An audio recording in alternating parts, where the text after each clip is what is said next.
32장 인간은 정말 죄인입니다. 금송아지 만들기. 출애굽기 32장을 이틀에 걸쳐서 여러분과 제가 함께 말씀을 나누도록 하겠습니다. 출애굽기 32장 26절 말씀 함께 합독하겠습니다.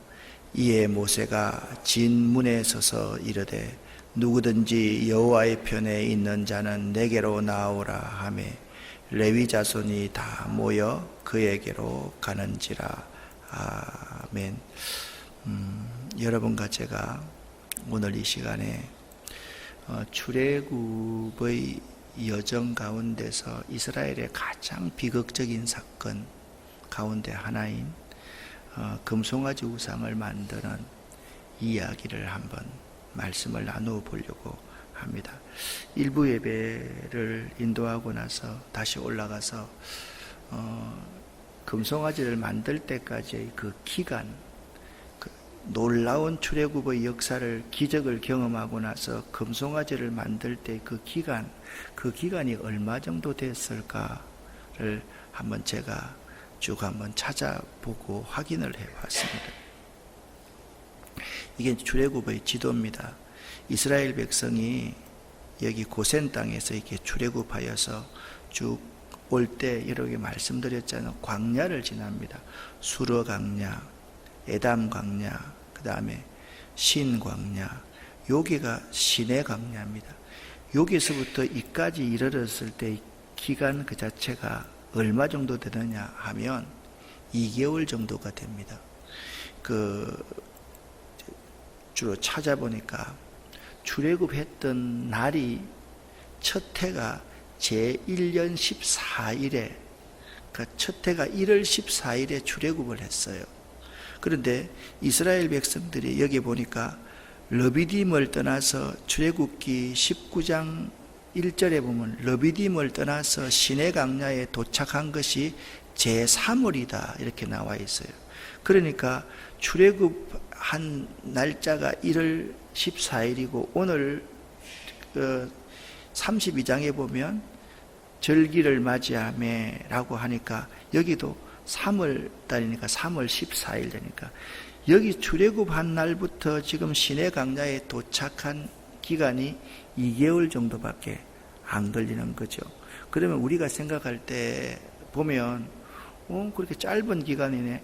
시내산에서 출애굽기 19장에서부터 24장까지 하나님의 율법을 받는 시내산에서 머문 기간이 있는데 이 기간을 1월 14일에서 광야로 출발하는 시간을 계산해 보면 됩니다. 광야로 출발하는 시간을 성경 말씀에 민수기 10장 11절 민수기 10장 10절까지가 한 구분이라 그랬지 않습니까? 생각납니까? 그때가 제2년 2월 20일 날 이렇게 출발을 합니다. 그러니까 여러분이 제가 이렇게 보면 출애굽한 날이 제1년 1월 14일이고 광야를 출발하는 시간이 제2년 20일이라고 하면 여기서부터 이까지의 기간이 13개월 정도가 걸립니다.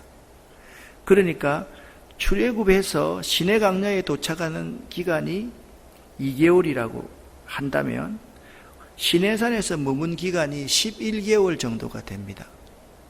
잘 기억하시고 11개월 정도가 되는데 모세가 시내산에 머물면서 하나님의 율법을 받기 위해서 올라간 기간이 며칠입니까? 40일입니다. 40일. 그러니까 한 달, 열흘 정도가 되는 거죠. 요 기간에 있었던 일이 오늘 일어났던 그러한 일입니다.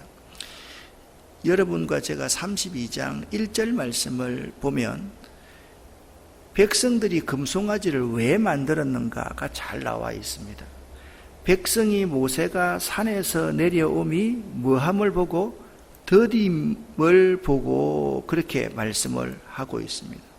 백성들이 모세가 하나님의 계명을 받으러 올라갔는데 40일 동안이 걸리니까 더딤을 보고 말을 하는 거죠. 일어나서 아론에게 찾아가 가지고 모세가 올라갔을 때 모든 또 권한이 아론에게 위임이 되었습니다. 모세의 형 아론에게 가지고 우리를 위하여 우리를 인도할 신을 만들라 그렇게 말합니다. 그러면서 이 모세 곧 우리를 애굽 땅에서 인도하여 낸 이 모세가 죽었는지 살았는지 모르지 않느냐. 이제 기다리기가 힘들다 그렇게 말합니다. 그리고 4절 말씀을 같이 한번 읽어보겠습니다. 아론이 그들의 손에서 금고리를 받아 부어서 조각칼로 새겨 송아지 형상을 만드니 그들이 말하되 이스라엘아 이는 너희를 애굽 땅에서 인도하여 낸 너희의 신이로다 하는지라. 아멘. 이스라엘 백성들이 그 금송아지를 보고 그 금송아지가 우리를 애굽 땅에서 인도한 신이로다 그렇게 말씀하고 있습니다. 여러분 이게 말이 됩니까? 지금 기간이 어느 정도 걸렸다고 말씀하고 있습니까? 시내산에 도착할 때까지는 2개월이고 거기서 기간을 잡는다 할지라도 한 6개월 정도 넉넉하게 한번 잡아봅시다. 시내산에서 머문 기간이 11개월이니까 그 시점은 어딘지는 사실 잘 몰라요. 그러니까 한 6개월 정도가 됐는데 이스라엘 백성들이 6개월 전에 어떤 일이 일어났습니까? 애굽의 군사들이 바다에 빠져 죽는 것을 눈으로 목도하고 자기들은 거기서 구원받아가지고 하나님께 감사와 찬양을 드리던 그러한 기간이 적어도 3개월 전, 6개월, 길면 8개월 정도밖에 안 됐는데 이스라엘 백성들이 하는 말이 뭐냐면 이는 우리를 애굽 땅에서 인도하여 낸 우리의 신이 금송아지다 그렇게 말하고 있다라는 거예요. 제가 출애굽기를 처음에 여러분에게 강의할 때 이스라엘 백성들이 하나님을 배신하고 변심하는 기간이 2개월이다.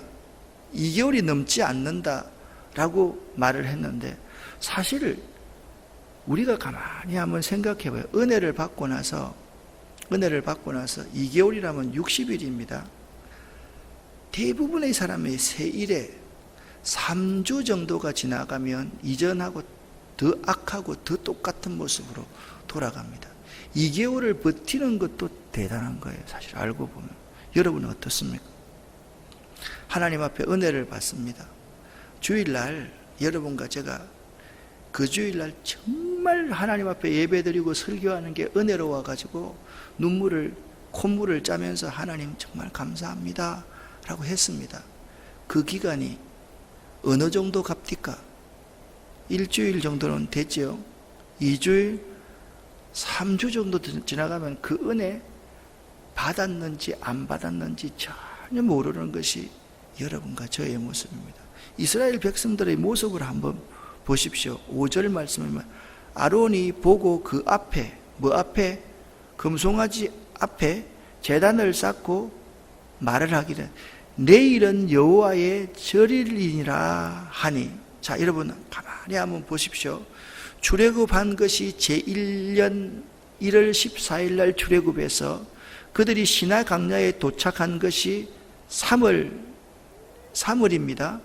그러면서 그들 스스로가 내일은 여호와의 절이니라 라고 하면 이게 정확한 날짜가 나와 있지 않는데요. 요거를 말하면 아마도 출애굽기 1월 14일이 무슨 날입니까? 6월절 아니었습니까? 그죠? 그 제2년 1월 14일이 무슨 날이겠어요? 6월절 아니겠습니까? 그러면 이게 정확하게 여호와의 절일이 어떤 건지 모르겠는데 아마도 추정을 해볼 때 내일은 여호와의 절일이니라 라고 하는 모습을 보면 1년이 지난 1월 14일이 아닐까? 아니면 그 이전에 추수하고 하는 그러한 절기가 아닐까? 여튼 1년 한 11개월 정도 되는 그러한 시점이었다라는 것을 알 수가 있습니다. 그런데 이튿날에 그들이 일찍이 일어나 번제를 드리며 화목제를 드리고 백성이 앉아서 먹고 마시며 일어나서 뛰놀더라. 여러분 보십시오. 하나님이 있어야 될 자리에 뭘 놓고요? 금송아지 우상을 놓고 금송아지 우상을 보고 저 금송아지가 우리를 애굽에서 인도하여야 되는 신이로다 라고 하고 그 금송아지 앞에서 예배를 드리고 기뻐하고 즐거워하고 뛰놀고 있더라. 지금 이런 상황이 벌어지고 있는 겁니다. 그러면 가만히 한번 생각을 해보세요. 여러분과 저의 모습이 하나님 앞에 예배를 드리러 나옵니다. 예배 드리러 나와서 예배의 대상이 삼위일체 하나님이어야 되잖아요. 맞죠? 그죠? 근데 내 마음에 안 들어. 그러면 그 자리에다가 하나님 세워놓지 않고 내가 마음에 드는 신, 내가 마음에 드는 거 딱 세워놓고 똑같이 예배드리고, 오늘 설교 괜찮았어. 아이고 뭐 오늘 정도 되면 내가 은혜 받았어. 그래, 저건 아닌 것 같은데. 또 그 뒤에 회의가 있고 그러면 설교는 하나도 않고 저 목사 어떻게 내쫓을까? 목사가 망하는지 내가 망하는지 한번 보자. 지금 사실 그런 내가 어려운 교회에 그런 사람이 지금 있어요. 그리고 기뻐하고 먹고 마시며 뛰어놀았다 그러면 여러분 가만히 보세요. 이스라엘 백성들이 예배드리는 모습하고 우리 모습하고 보면 우리 모습이 더 악하면 악했지 이스라엘 백성들의 모습이 악하다라고 말할 수 없는. 그들은요 야훼 하나님이나 금송아지나 똑같다고 생각하고 있는 거예요. 우리가 하나님께 예배하는 거라고 생각하는 거나 내가 바라는 그것을 그 자리에 얹혀놓고 예배드리고 가는 것이나 뭐가 다를 바가 있느냐를 여러분 생각하면 돼요. 이제 모세가 십계명 돌비를 받기 위해서 두 돌판을 가지고 지금 하나님 앞에 올라간 기간이 며칠이라고요? 40일이었습니다. 하나님이 밑에서는 지금 백성이 먹고 마시며 일어나서 뛰놀고 있을 때 하나님이 모세와 대화를 하십니다. 여호와께서 모세에게 말씀하시되 너는 내려가라. 애굽 땅에서 네가 인도하여 낸 네 백성이 부패하였도다. 여러분 부패하다는 것은 뭡니까? 썩었다는 거 아니에요? 부패한 거 먹을 수 있어요? 한마디로 사람이 아니도다. 은혜를 배은망덕하는 사람이도다. 그 말입니다. 8절 말씀을 보니까 이렇게 말합니다. 그들이 내가 그들에게 명령한 길을 속히 떠나 자기를 위하여 송아지를 부어 만들고 그것을 예배하며 그것에게 제물을 드리며 말하기를 이스라엘아 이는 너희를 애굽 땅에서 인도하여 낸 너희의 신이라 하였도다. 이스라엘 백성들이 하나님 앞에 지었던 죄 4가지가 뭐라고 그랬습니까? 죄, 불순종, 우상숭배, 교만이라 그래요. 이스라엘 백성들은요 자기 가슴 속에 이 4가지를 항상 품고 살았습니다. 이거 4가지 버리면 큰일 날 것처럼. 그래서 하나님이 이스라엘 백성에게 오늘 9절에 뭐라고 말씀하고 있는가 하면 같이 읽습니다. 9절을 여호와께서 또 모세에게 이르시되 내가 이 백성을 보니 목이 뻣뻣한 백성이로다. 아멘. 교만한 백성이라는 거죠. 그래서 10절에 이렇게 말해요. 그런즉 이렇게 하는 모습을 본즉 이제부터는 내가 어떻게 이들에게 대하는지 너는 간섭하지 마라. 내버려둬라. 모세와 지금 대화하고 있는 중입니다.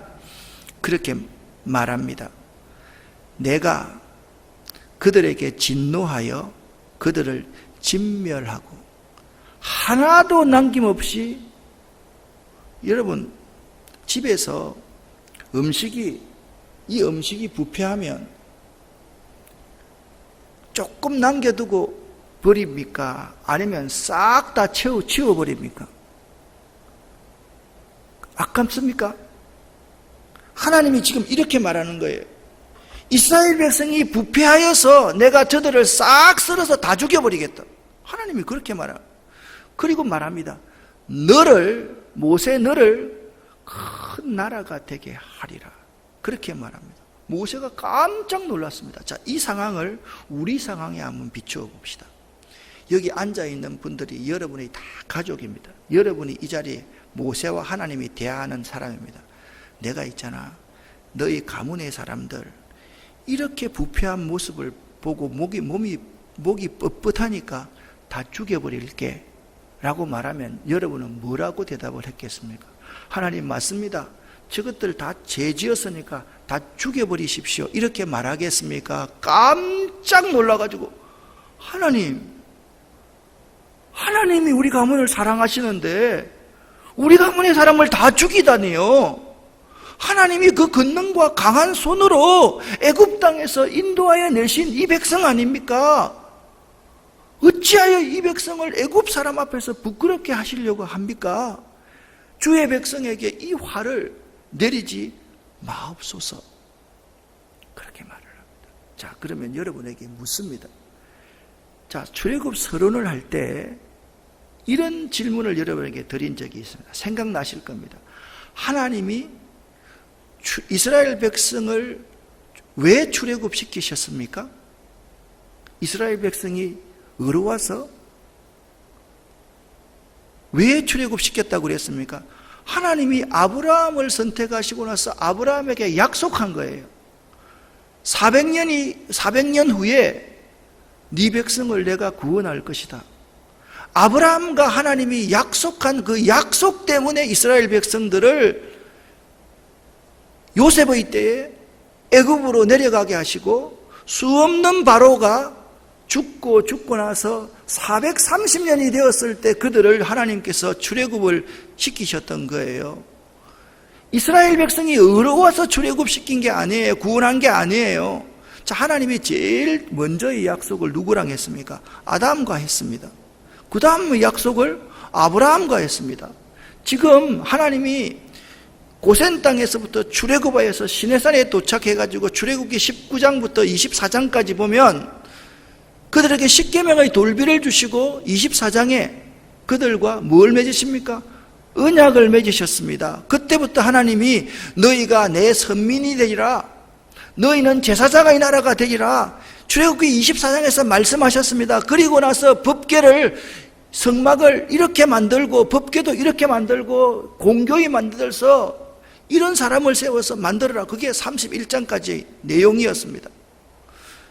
가만히 한번 생각해 보세요. 모세는 지금 하나님 앞에 대화합니다. 내가 네 백성 부패해서 진노해서 다 죽여버리겠다 했을 때 모세가 안 됩니다 하나님 라고 말을 하면서 뭐라고 말해야지 이 백성을 살릴 수 있었을까요? 하나님이 약속하신 약속의 말씀을 붙들고 나아가야지 하나님이 꼼짝 못하실 거 아니에요. 그래서 오늘 13절 말씀을 여러분 함께 읽어보겠습니다. 이렇게 말씀합니다. 주의 종 아브라함과 이삭과 이스라엘을 기억하소서. 주께서 그들을 위하여 주를 가리켜 맹세하여 이르기를 내가 너희의 자손을 하늘의 별처럼 많게 하고 내가 허락한 이 온 땅을 너희의 자손에게 주어 영원한 기업이 되게 하리라 하셨나이다. 아멘. 하나님이 내 조상 아브라함과 이삭과 야곱에게 약속하셨던 그 약속을 기억해 보십시오. 우리가 잘나서 하나님이 구원해 주었습니까? 아니지 않습니까? 하나님께서 약속하신 그 약속을 이루기 위해서 구원해 주셨지 않습니까? 이 백성에게 하나님의 진노를 거두어 주시옵소서 라고 모세가 지금 하나님 앞에 중보하고 있는 거예요. 다시 말씀드려, 지금 모세는 하나님과 시내산에서 대화하고 있는 겁니다. 여러분, 대화할 때는 다른 사람한테 누구 이야기를 들을 때는 내가 꼭 변호사처럼 그렇게 나서서 하나님 봐주세요. 그래서 딱 내려와서 지금 13절부터 내일 할 겁니다.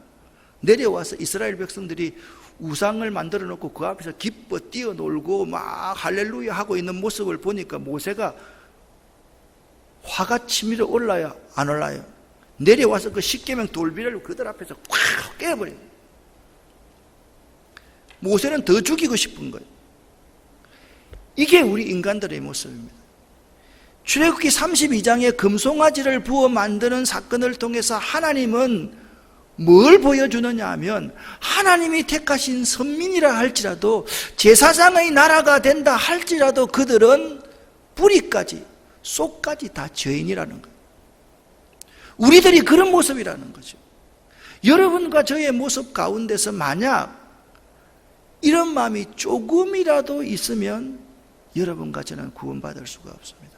나는 회개할 게 별로 없는데, 여러분과 제가 이 자리에 십자가 앞에 엎드려서 딱 있는 순간에 눈물이 펑펑 쏟아지지 않고 하나님의 은혜에 감격하는 마음이 없어졌다고 한다면 여러분과 저의 모습이 아론과 그 백성들의 모습과 똑같아.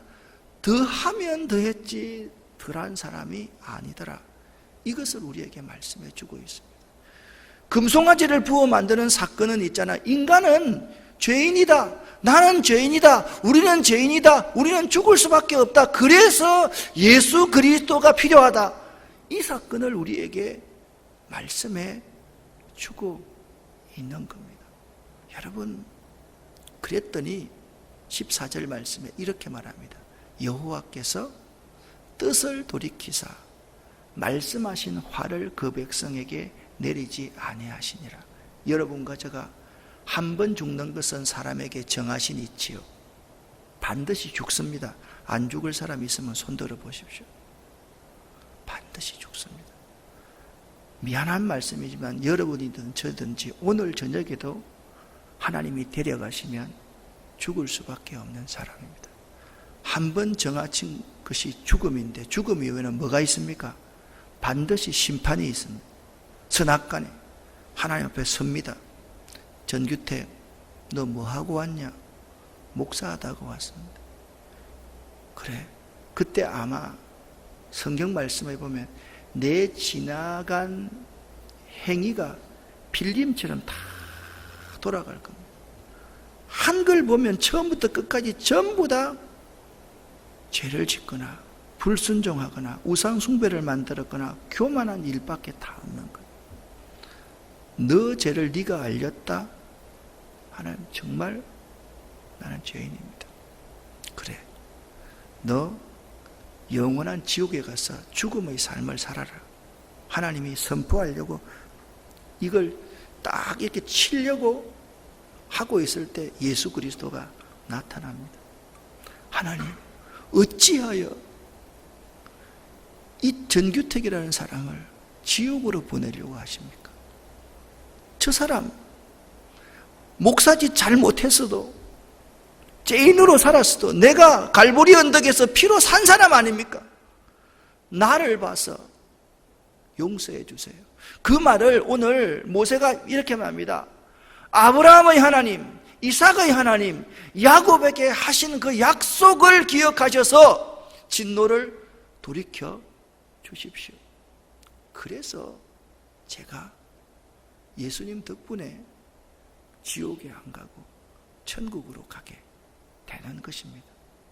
우리가 하나님 앞에 섰을 때 정말 중요하게 생각해야 될 것이 뭐냐면, 하나님께서 아담에게 하신 약속, 하나님께서 아브라함과 이삭과 야곱에게 하신 약속, 하나님께서 시내산에서 하신 약속, 하나님께서 예수 그리스도와 맺으신 그 약속의 기초에서 살아갈 때 여러분과 제가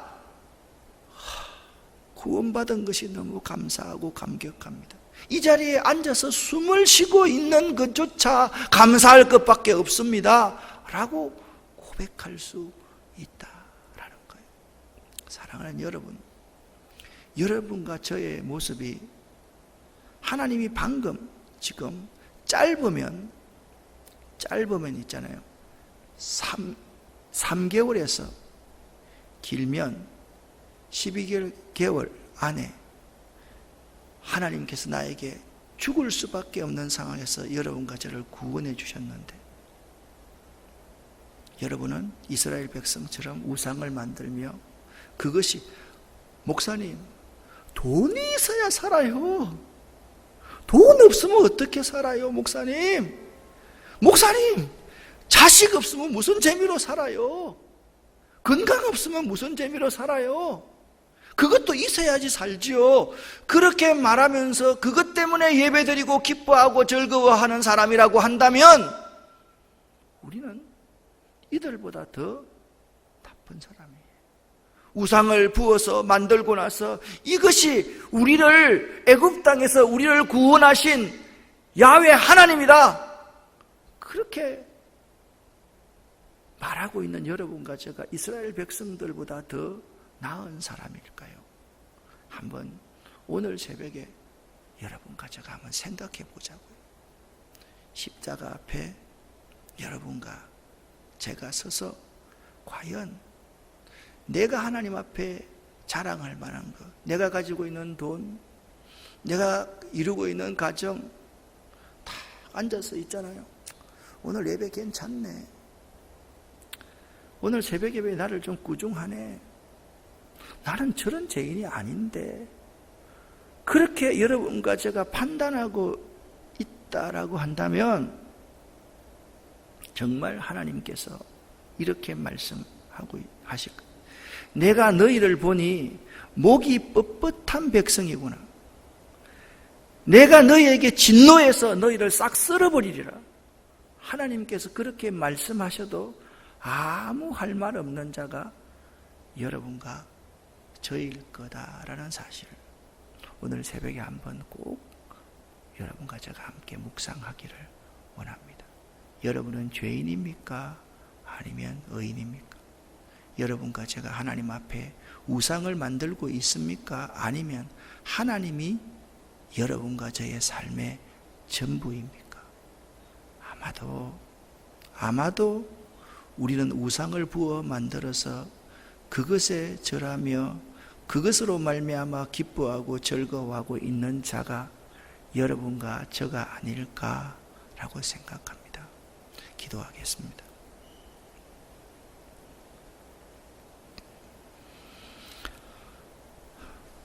금송아지를 부어 만들기를 즐겨하는 저희들입니다. 하나님, 그 금송아지가 우리를 구원하고 우리를 인도할 하나님이라고 말하면서 그것을 하나님 자리에 놓고 예배하면서 내 예배 다 드렸어, 내 의무 다 했어, 그렇게 아까워하면서 하나님 앞에 헌신된 삶을 살지 못하는 것이 저희들입니다.